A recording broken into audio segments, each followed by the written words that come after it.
ប្រុងនឹងគេដែរមិនគួរជឿទេគ្មានគេប៉ែតីមិនធ្លាប់ចេះស្រឡាញ់ស្រីពេលបានឃើញថ្លៃអារម្មណ៍ប្រែបែបផ្សេងចង់បបួលមើលសាក់ថ្មជីវិតញ៉ាំហើយរួចគេរូបភាពស្នេហាត្រឹមការសំដែងបំផនគេឯងដាក់ការសង្ស័យ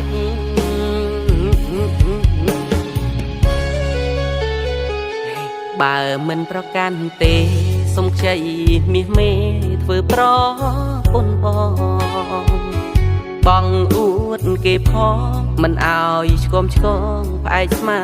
កាន់ដៃប្រពន្ធលំមិនបាច់ផ្លូវការក៏បានដែរថ្លៃ